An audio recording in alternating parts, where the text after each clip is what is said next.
I'm very glad to be present here with you to praise the Lord.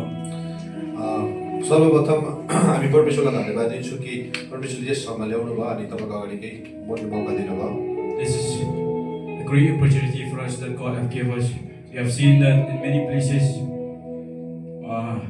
many they have lost this opportunity to praise and worship God. परमेश्वरलाई धन्यवाद होस् किनभने हामी धेरै ठाउँमा देख्छौँ भने अहिले परमेश्वरको लागि जुन चाहिँ जोस अनि उमङ्ग छ त्यो कुरा हराउँदै गएको छ। I'm also really grateful to meet you all, to be a part of this Cornerstone family in this moment to worship God with you all. म आफूलाई धन्यवाद मान्छु कि आजको दिनमा तपाईँहरूसँग सङ्गति गर्न पाइरहेको छु र यो परिवारसँग हामी भेटेर सङ्गति गरिरहेका छौँ।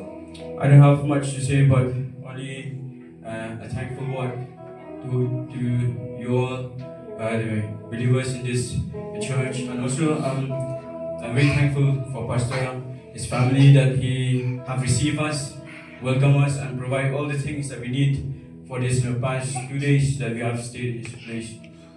मलाई भन्न केही पनि छैन, म केवल यहाँनिर आएर धन्यवाद दिन चाहन्छु चर्चलाई, मण्डलीलाई, गुरुबालाई अनि पास्टर आमालाई जसले हामीलाई 2 दिन यहाँनिर स्वागत गर्यो अनि सङ्गति गर्ने अनि सबै कुरा जुटाएकोमा।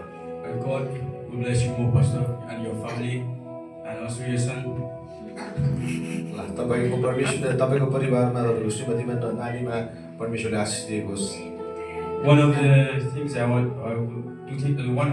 like to say in this moment is that I like this place. The believers here is that they are very passionate for God. मलाई एउटा कुरा मन परेको चाहिँ के छ भन्दाखेरि यहाँनिर विश्वासीहरू एकदमै प्यासनेट भएर जोश भएर मैले काम गरेको देखेँ। You have a very zealous heart to worship God, to praise Him. अनि एकदमै जिल भएर तपाईँकोमा आराधना गर्ने त्यो एउटा क्षमता भएको मैले देखेँ। I just like to share one verse from the Bible, from the book of Habakkuk.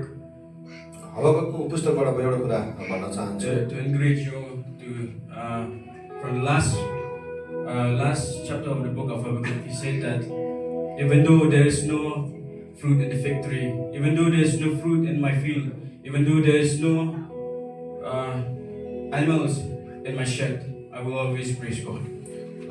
म हबक्कुकको पुस्तकबाट एउटा शब्द पदलाई भनिरहेको छु, त्यसरी लेखेको छ नेवारको रुखलाई रुख है, फिग ट्री भनेको नेवारको रुखमा फल नफले तापनि खेतबारीमा केही उब्जनी नभए तापनि म परमेश्वरलाई धन्यवाद दिन छोड्दिनँ। The fig tree in the Hebrew, it is a symbol of peace. This is what Habakkuk means when he say that even there is no peace in my life, even though I lost everything in my life, I don't have nothing, I will always praise God.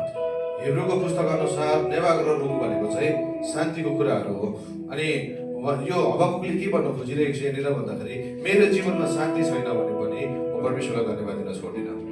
This is also that for each and every one of us should have this desire in our heart. Even though we lost everything in this life, even though we fall apart, even though we have sickness, we lost peace, we should never fall down, but we should always praise God and worship Him even in the bad situation that we face in our life.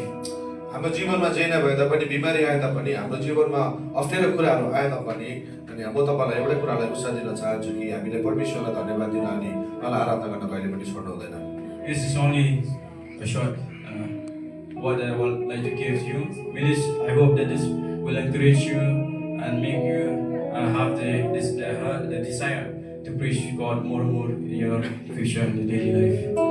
म यति नै भन्दै आजको यस कुरालाई म यहाँ राख्न चाहन्छु अनि एउटै कुरा उत्साह दिन चाहन्छु कि परमेश्वरले तपाईँलाई अझै आउने दिनमा परमेश्वरको काम गर्ने जोसले अझै भर्दै गएको होस्।